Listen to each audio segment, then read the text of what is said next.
David Goss and Tommy Scoops here at Soccerwise. We are talking Seattle Sounders. In our season preview, we have a loaded preview for this one. We've had one guest for a lot of these. Sometimes we have two. This time we've got three.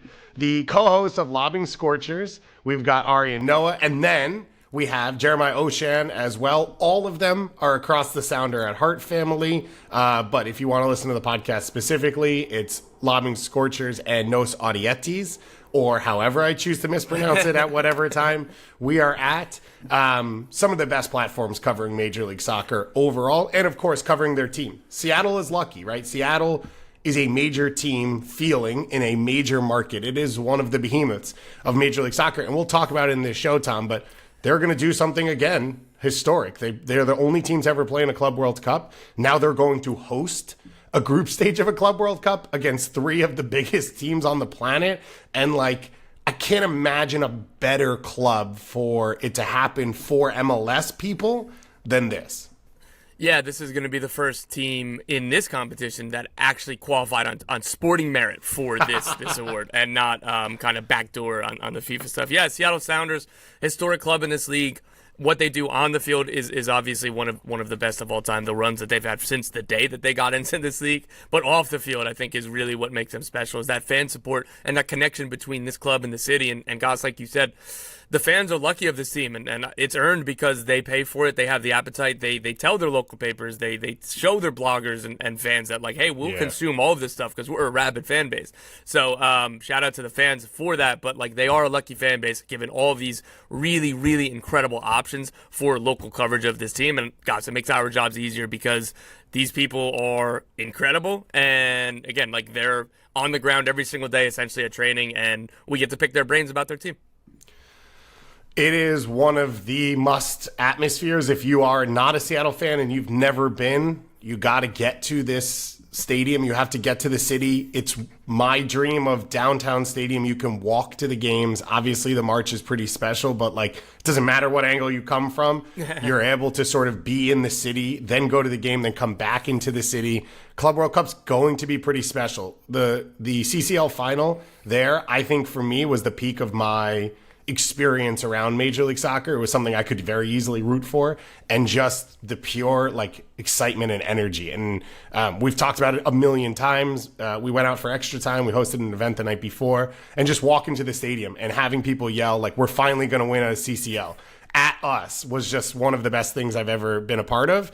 So I'm working on a plan for Soccerwise to be on the ground for Club World Cup, because I got to go up to the Central District and get my Ethiopian food. Maybe we'll go do a little hike, Tom. We'll start to get the 2025 grind going. We'll sweat out all the booze, and then we'll go to a game and watch Diego Simeone on the sideline trying to find a way to underlap on Alex Roldan when he's just getting roasted by one of the great right backs in El Salvador history. You're not ready for this, PSG. You don't want this heat, Botafogo.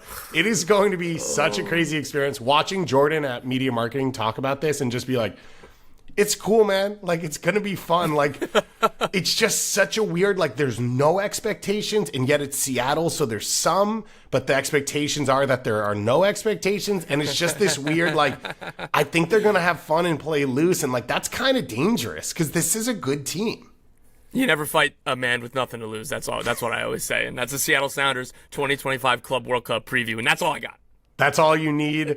We did get a little breaking news after the interview, or after this preview. Sounders are going to have some flexibility to pull some GAM forward and some additional allocation money to build out this roster. This is normally something you assume the teams had been notified, even though it hadn't come out publicly. Yes. So you assume Craig Weibel has been operating under this assumption, and we're now just understanding where maybe some of the confidence came to make a Jesus Ferreira, Paul Arriola trade. Yeah, but they did that sustainably. We were talking about sustainable energy, all these good things. He just traded international roster slots to get Jesus Ferreira and Paul Arriola. It's incredible. Usually that was the Nashville move. Nashville would sell 6 of their international slots and then come back with a new starter with that extra money, or just keeping the team together. So well done to Craig Weibel in the front office. Yeah, it'll be interesting to see if they try and make any other bigger splash going forward. Most of the DP spots are held. Yeah, so it seems kind of hard. And like the way the contract, same thing that Jordan Morris wasn't a DP last year. He hit bonuses that made him a DP for this year. Like that could possibly happen in the future with Jesus Ferreira or whatever the built-in contract is. Like it won't be max TAM forever. So they're at an excess with the designated player spot. So we'll see how they move all of those around as they can. I know in our Discord, Marcus Rashford's been in there a ton asking about Gam and sort of like super curious about it. So maybe there's a loan that could be done where you bring an international player in on Gam and that team's able to then go and build a castle out of Gam and do something with it. Either way, we had a good time talking about this one. Let's go now to our preview. Let's continue on here in our season previews and let's talk about one of the big ones. One of the biggest teams in Major League Soccer, the all capital Seattle Sounders. We have a big preview here. A number of guests. We've got Jeremiah, we've got Ari, and we've got Noah.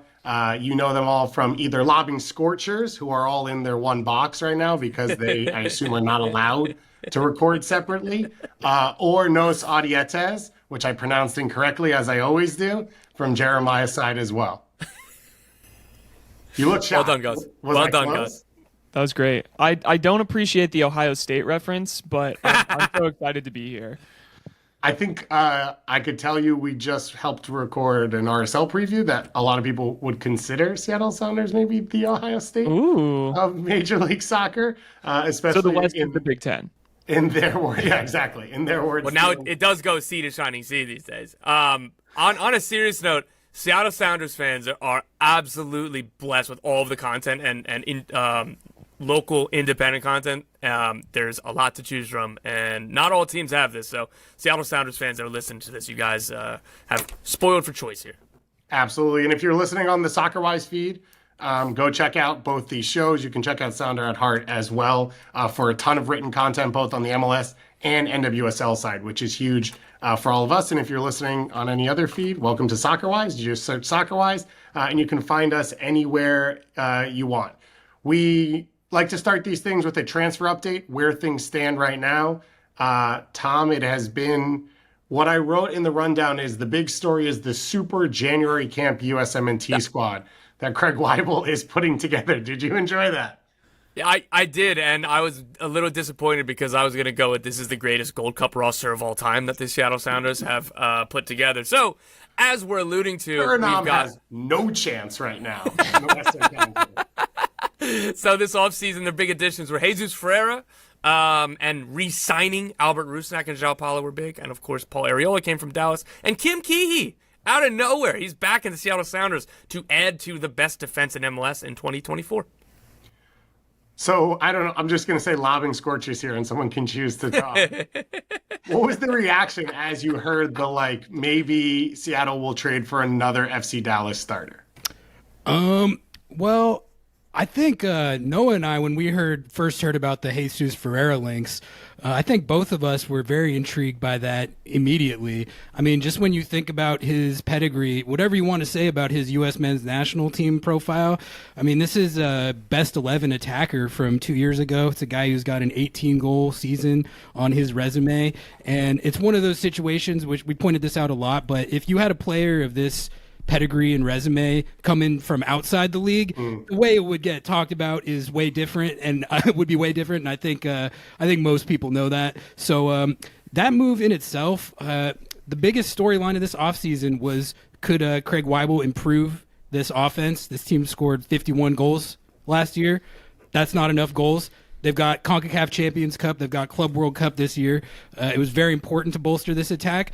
I didn't think the bolstering would come from within the league like this, but now just that FC Dallas. Yeah, I'm definitely very high on that move. When we were grading the Seattle's offseason a couple shows ago, I said that move in itself gets an A. And I think even Paul Arriola, I was thinking about this today, I think he is a better MLS player than is being talked about. He's being talked about like it's kind of a replacement level throw-in of this offseason. I think it's pretty clear that he's been a plus MLS player throughout his career. So I guess that's a long way of saying that we liked the FC Dallas pilgrimage, and I know a lot of people are referring it to the 2019 Gold Cup squad derisively, but I hear that and I think 2019 Gold Cup squad that might actually play in MLS. It might. And think about it. The Sounders are about to go and play their own Gold Cup, which is Concacaf Champions League and Leagues Cup and whatnot. So it's like, who else would you want other than the guy who can score on various Caribbean nations at will? Pirate of the Caribbean. It is Exactly. Johnny Depp himself in Jesus Ferreira. Let me ask you this question, Jeremiah. In the names going out and, Raul Ruidiaz being the biggest one, obviously a legend at Seattle, a big DP, Leo Chu in some of the trades to Dallas, and Nathan leaving as well, replaced by Kim Ki-hee, which is a legendary Seattle moment like in its own right. But Ruidiaz and Nico Lodero have left. And the replacements being a Paul Arriola and a Jesus Ferreira inside the league. Is there frustration at the level of replacement, or is there more excitement that from maybe a few stars, the money has been spread out across a couple of key pieces? I think it depends on where you go looking for the answers. If you just go to Reddit or are browsing social media, I think you'll see a lot of understandable underwhelmness, if that's a term, where people had sort of built up the idea that they were going to go out and sign a big DP. They didn't do that. They didn't go outside the league and make a big splashy signing. And so I think there is some understandable frustration or disappointment over not getting that. But if you look at it in itself, I think you'll find a lot of satisfaction over what they were able to do within the league. I think generally, we did a survey on Sounder at Heart that got something like 1,500 responses. So it's a pretty good sample size. And generally speaking, people seem pretty excited about this year. They seem pretty satisfied with the offseason. Even Craig Weibel, who has gotten a lot of stick from a very vocal contingent, he even graded out pretty well according to the respondents of this survey. Again, it's 1,500 people. Pretty significant sample sizes, even if it is mostly Sounder at Heart readers. So I think it's a mixed bag, but I think mostly people get what's happening here. Arriola is the lesser of the two signings from a name perspective, but like Noah and Ari said, this is a guy who was a DP. I think he was a DP last year. Yeah. He was, and he didn't have a bad season. He just is sort of. For what you're getting from him, maybe he's not producing quite at the level, but this is a guy who was a contender for best 11 2 seasons ago. He was, he was an all-star. Everyone loves him in the locker room. Yeah. Everyone at Dallas is talking about what a great guy how great he is. He came to Seattle and he said every right thing he could possibly say. Sorry, Jeremiah. Just to add to this, that we haven't said it yet, he's hitting the cap at like 600,000 or somewhere in that ballpark. That changes the math on all of this. Paul Arriola as a DP, as a max TAM, like I was good with it in Dallas, but moving forward, like if Seattle made this deal and he was also max TAM, it would be really difficult because you'd really have to find the money for this. Getting him at this number is a phenomenal signing. And Ferreira Is that why almost either. Like they managed to get Ferreira on TAM as well, which I think is great for now. It is a long-term contract extension. And a notebook out right now, so something weird's about to happen. I don't know if he's doing math about all these contracts or something. Don't want to give money to the oligarchs, but love Lobbing Scorchers? Do we have a deal for you?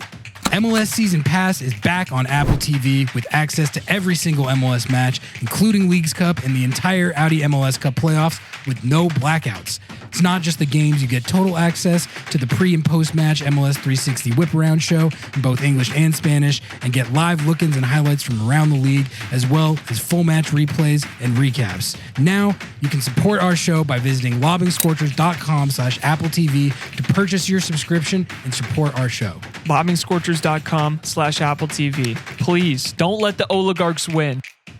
I think we also talked about with Jeremiah on one of our streams recently how we looked at Paul Arriola's old contract. I mean, the Sounders effectively fleeced Dallas on both of these trades. I mean, this is like insanely good business. People want to talk trash on Craig Weibel all day, which, you know what? Fine, some of it's valid. That's cool. That's his job, is to take the heat sometimes.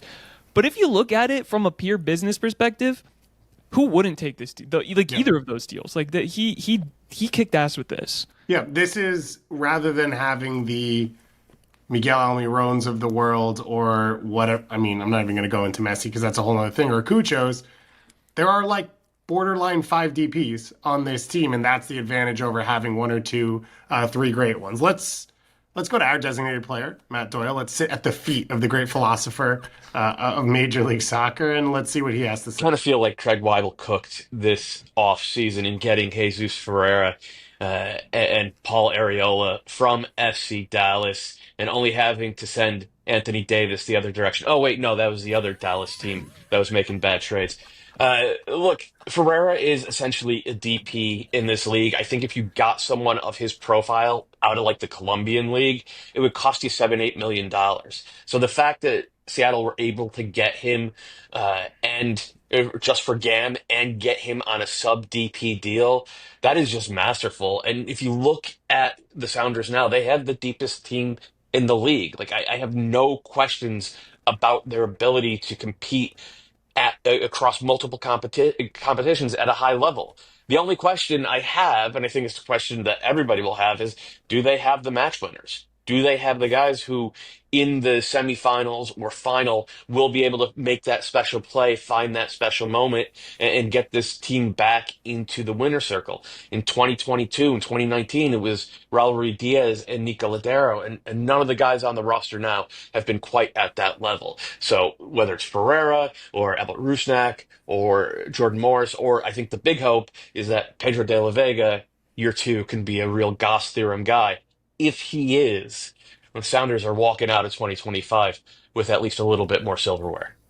Man, groupthink is a beautiful thing. We were all able to get together and have the exact same ideas.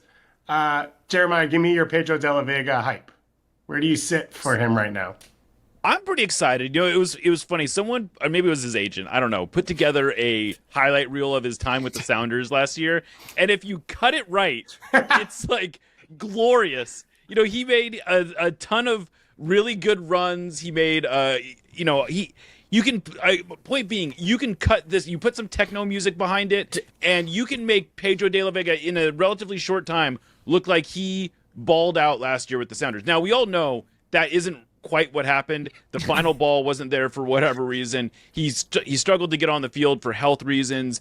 We could go down a litany of things.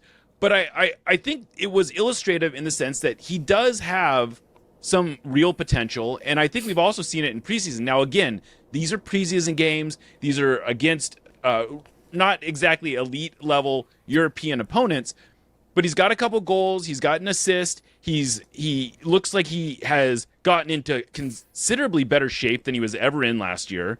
He has this real young Patrick Swayze vibe to him, which I am absolutely digging. And I'm really hyped about him because this is a player who I don't think most people are coming into the season with very high expectations, and I would not at all be surprised if he goes for 8 goals, 8 assists, or even better than that. Jeremiah, a couple quick follow-ups that I want to go to you. 1, you said techno music. Was there actually techno music in the background? 2, I think there was, yeah. 2, so he could also be a Serbian league signing. It was dubstep adjacent, I have to say. Was the caption Pedro de la Vega was a problem? Was that because that seems like that would fit there?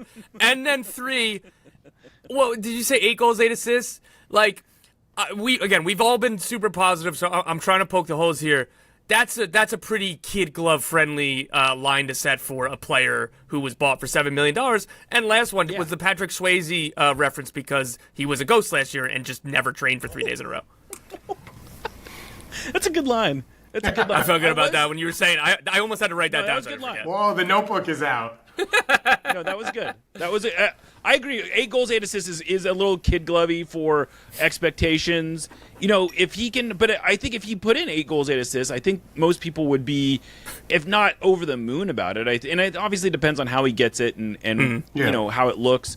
But that's real production. And on a team that is as deep as this one, I would think that's if he's the 4th leading scorer at that, which I don't think is crazy to consider, that you'd be thrilled with it.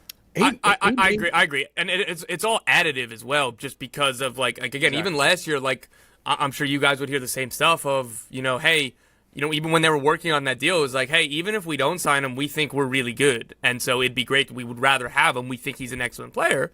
But the baseline here, and so they've even gotten better, and their floor has gotten even higher over this offseason, that Pedro de la Vega is additive, Noah and Ari. Yeah, 8-8 might seem like it's setting the bar low, but think about this. Last year he had 1-1.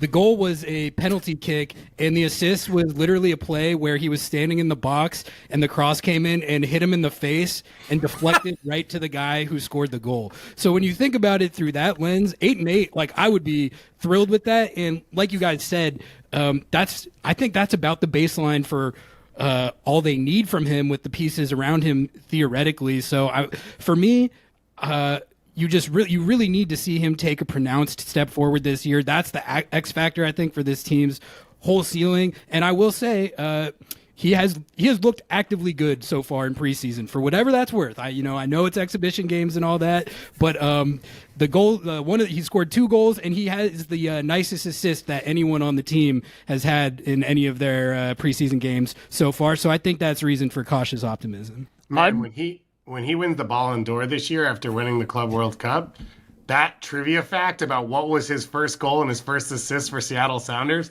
is going to hit so hard at Soccerwise live trivia event. I just want you to know that. Everyone, store it in the back of your brains as you go along. Let me ask you about this. The assist on the dubstep highlight reel. Yeah. It probably had to lead it, and it's probably the drop every time as you hit it. Club World Cup, June 15th to 23rd. Botafogo, Atletico Madrid, PSG. Noah, what's the expectations? What is this? I'm so excited to see what the media meal is in the press box. That's kind of where I'm at this point. I'm excited to see what the fanfare of FIFA is and, enjoy my time in the spotlight, rack up some videos and some views. And I'm going to be honest with you, I think the Sounders are feeling the same way. What are you going to do? This is a group of death. How are you supposed to get out of this? Yeah, I think my expectation, Club World Cup, you just got to not embarrass yourself and set the league back like a decade. As long as you do that, I view it as mission accomplished. I'm not that concerned about them making a run at winning it. So, but it would be funny if they win more than Miami. That'd be tight. That's kind of where I'm that'd be sick. That's where I'm going for. Honestly, one win, again, I talk making fun of myself, not for kid gloves. One win in this group stage would be phenomenal, even if they don't advance. Undeniably, yeah.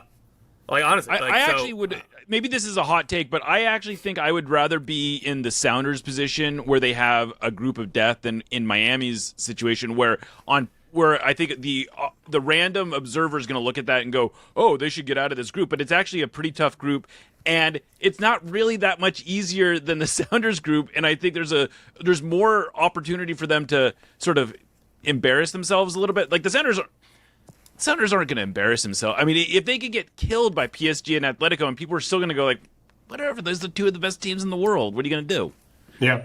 And the fact that everyone in the press box is going to be eating roast duck and tapas as you go into these games. Yeah, you cannot come in off the top rope after enjoying something like that in that game. For Concacaf, it's Antigua in the first round, a chance to most likely play Cruz Azul. After that, Sounders will be one of the teams playing in both CONCACAF and Leagues Cup and Club World Cup. So just for everyone who read the release that said MLS teams can only play in 2 cup competitions, that did not apply to Seattle Sounders and Inter Miami, which I didn't realize until I was getting ready for this show. Well, it actually said 2 North American Cup competitions. Wow. They made a point of carving out. Yeah, they were kind of careful with it, I have to admit. NASL's lawyers over here, Jeremiah. Yeah. Making sure that we this is my lawyer, dog. I'm going to jail. No, that one's sorry, David. That's a little bit of a younger guy meme. I'm not sure if you'd get it. That missed all of us. Don't worry. Don't worry, Gus. Let me go with the real soul of the young people in Major League Soccer, Andrew Wiebe. He set his line for us on Jesus Ferreira, goals plus assists in MLS competitions only, 21.5. for the 2025 MLS season. Ari, you want to get us started? What do you go, over or under? I mean, I obviously want to say over. I might say under just because I feel like it's going to be a pretty spread the wealth type attack. I don't know if there's going to be one guy who carries the stat sheet to that much of a degree. I think Rusnak is a guy who I could see pushing over 20 goal contributions again, just because he's like the centralized focal point of the offense. I don't know if like Ferreira, with the rotation and how the wealth is going to be spread, I don't know if he gets over that. That's a tough. He could have a good year and not get over that, though. Levy's been living in Jersey long enough; he can set a line. Yeah, I mean, that's man. My new bookie just dropped. I'm gonna go under as well. I don't think that it's gonna be a bad season for him, and he's looked insane in preseason. I love the way he plays and the positioning with him and Jordan and Pedro. It already seems like they have some good chemistry together. So maybe just barely under. But I'm going safe. Tom? I'm gonna go over, but the same concerns about like what if he's playing Champions League games and they rotate him out for regular season, you lose X amount of games. Like, I just think that this team is gonna put up more goals than last year, and with secondary assists in MLS counting, like, I have to assume Jesus Ferreira is gonna be involved in a bunch of these. I don't think he'll take penalties, right? Like, but if he gets penalties, then I'd feel even better about this. But I don't think he will. Jeremiah? Well, I guess I'll go with Tom just because that's a little bit more fun in this particular case. But I do think it's interesting that at 21.5, that's more than Morris had goals and assists last year, and last year was a pretty good season for Jordan Morris. So I think it's a fair. I just make the point that it's a reasonably high bar. But I'm gonna have some fun. Let's go over. I think that he's perfectly capable of having an equal season to what he had in 2022 when he was absolutely on fire, and he's surrounded by a much better team now than he's ever had in Dallas. He's going to have so much more support. I think that there's going to be a lot less pressure on him from the outside. It's a really ideal situation, I think, for him in a lot of ways. So let's go over and maybe even clear it by a few goals. Last year, he was injured a bunch on a bad team. He had 11. The year before, he had 18. And then his big year 2 years ago, he had 24. I'm going to go over as well, and my hot take is that it's going to be more assists than goals. I think he's one of those people where he's like when you watch USA basketball gets together and Steph Curry's like, I'm not going to shoot. I'm just going to see if I can set people up. Like, feels like Jesus is going to see it pretty quickly and be like, this is fun. Playing Jordan into space and like playing off of Pedro de la Vega and creating space for Rusnak, and we haven't talked yet, but we had Obed Vargas on this show, and he was like, I want to score more goals. I want to be more dangerous, and feels like the team's set up for stuff like that. So I think Jesus is going to enjoy being the setup guy, but I think combined it's going to go over. Doyle finished his Doyleism with there should be silverware. What should the expectation be this year for fans? Jeremiah, let's start with you, and what if 2025 goes well, what did it look like? It's the easy answer is to say they were competitive in every tournament they played in. I think to really call it a successful season, they have to win a trophy. They have to. I think the Sounders are at a point where it's impossible to call a season really successful. You can say it wasn't an awful season. You can say it was an okay season. But this is a team that defines itself, success for itself by trophies in the cabinet. And, I think that means contending for the Supporter Shield. It means contending for Leagues Cup. It means contending for Champions League. And it definitely means contending for MLS Cup. And between one of those four trophies, I think they have to feel like they should win. No, if you had to pick one, what would be your guess of which one it is this year? Everyone has been hating on me for this take, but I've been known to give some terrible takes, so maybe they're right. I feel like CCC, again, is achievable. I know that this sounds insane. Everyone's like, they have the hardest path, blah, blah, blah. You're wrong. I'm right. That's what I'm going to say. Honestly, if they can get past 1-2 rounds, the momentum, the Schmetzerisms, the depth of this team, the shithousery that they've already been through. A lot of these players have already played and won Champions League. I don't know. I'm feeling it. So it starts with Antigua from Guatemala, and then it would be the winner of Cruz Azul Real Hope. And I don't know if it's pronounced that way. It's from Haiti. So Real Hope? Yeah. Hell yeah. Hell yeah. I got real hope we're going to beat them. Yeah. And then most likely it's the winner of a Chivas Club America. Yeah. So this is going to be the Obed Vargas FU tournament where he says, 10 million's too much, blah, blah, blah. Give me 20. Give me 20. Cruz Azul are going to put a bid in immediately after the game. 100%. it would reverse any questions around, and I don't think there's a lot around 21, but it's like, the teams that have made it to CCL finals or tried to win in MLS history before had played at a Tigres, at a Club America at some point. Seattle didn't. If you turn around and you beat Cruz Azul and you beat Club America just to make it to a semifinal, I think there would be zero questions left. So I like that take. I'm on board. Can I just interject really quickly? You're gonna fight. This. I've heard this claim so many times before about how the Sounders did not have a very hard path to 20. I knew it when God started saying that. I fucking knew it. They beat the reigning MLS Cup champion. And by the way, did have to play these games on the road. They beat the MLS Cup champion. I don't watch MLS. Who won that? Right, exactly. They beat Leon, who Leon won the title the next year. They won Champions League the next year, and somehow like beating Leon doesn't count. So I don't really know what people wanted. They beat Pumas was not what they once were, but Pumas beat Cruz Azul to get to the final. Like this was not an easy path, and I think actually someone put together sort of like an ELO ranking of the teams that they beat, and it was as tough as anyone's ever played. Also, they didn't lose in Mexico. I just want you all to take this context. Tom has moved 10 times in 10 years. That's the grind. When Tom moves, he moves upstairs both ways through glass. That's how you have to win a Concacaf competition to make it worth everything. Okay, if you are listening here on Soccerwise, make sure to go and check out both these shows. Check out Sounder at Heart as well for all your written content around. You can find them both there, by the way. Like we're all under one roof, so it's okay. No. Only Ari and Noah are actually under one roof. Yeah. Jeremiah pays the bills for this house, but we are together under one roof. And if you go and listen enough, maybe we could split it out into two separate rooms. There we go. One house. One day going forward. If you're listening on these platforms, come find us at Soccerwise. We are live talking about MLS at least twice a week on YouTube. Comes out of the podcast. We cover NWSL as well for all your Seattle Reign coverage, and we cover a million other things around soccer. Tom really likes to talk to refs, so we'll do that every once in a while when we get the opportunity. All right, thank you to all of you for joining us, and let's do it again soon. Sounds good. Thanks, guys. Thank you.